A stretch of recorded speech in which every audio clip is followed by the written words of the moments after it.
BJP নেতার বাড়ি থেকে গুলিসহ ধৃত 4 তৃণমূল কর্মী, 4 দিনের পুলিশি হেফাজতের নির্দেশ। সিতাইয়ের বিজেপি নেতা আশুতোষ বর্মার বাড়ি থেকে 3 রাউন্ড গুলিসহ 4 জন তৃণমূল কর্মীকে গ্রেফতার করল সিতাই থানার পুলিশ।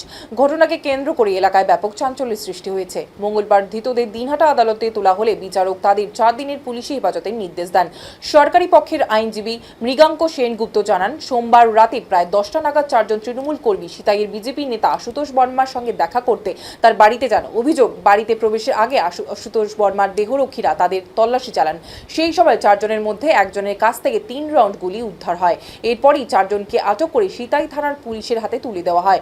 পুলিশ তাদের গ্রেফতার করে ঘটনা তদন্ত শুরু করেছে। কি উদ্দেশ্যে ওই 4 জন বিজেপি নেতার বাড়িতে গিয়েছিলেন এবং উদ্ধার হওয়া গুলির উৎস কোথায় এবং কি তা খতিয়ে দেখছে তদন্তকারীরা। মঙ্গলবার ধৃতদের দিনহাটা আদালতে পেশ করা হলে পুলিশি হেফাজতের আবেদন জানানো হয়। শুনানি শেষে বিচারক 4 জনকেই 4 দিনের পুলিশি হেফাজতে পাঠানোর নির্দেশ দেন।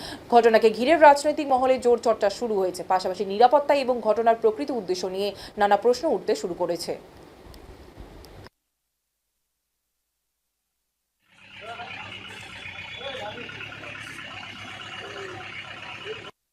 গতকাল অর্থাৎ 29/6/2026 তারিখে সুমন দাস নামে একজন পিএসও অফ আশুতোষ বর্মা ডিউটিরত ছিল। ওই তারিখে 11:40 রাত 11:40 নাগাদ 4 জন ব্যক্তি, যাদের নাম হচ্ছে চিরঞ্জিত বর্মন, যার বাড়ি হচ্ছে ধুমের খাতা, জয়দীপ বর্মন, যার বাড়ি হচ্ছে কায়েতের বাড়ি, 3 নম্বর জগৎচন্দ্র পাল, যার বাড়ি হচ্ছে ধুমের খাতা, এবং বিষ্ণুচন্দ্র বর্মন, যার বাড়ি হচ্ছে কায়েতের বাড়ি সিতাই। তারা ওই সময় ওই আশুতোষ বর্মার সাথে দেখা করার জন্য ইচ্ছা প্রকাশ করে এবং পিএসও সুমন দাসের সন্দেহ হয়, তাদেরকে সন্দেহবশত তাদেরকে সার্চ করে এবং তারা মদ্যপ অবস্থায় ছিল এবং সার্চ করতে সময় দেখা যায় এই 4 জনের মধ্যে চিরঞ্জিত বর্মনের প্যান্টের পকেটে 3 রাউন্ড গুলি উদ্ধার হয়।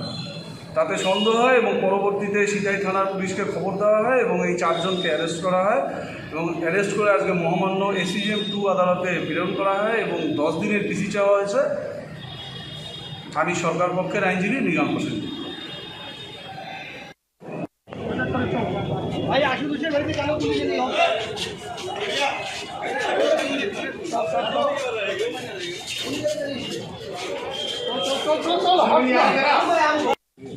আমার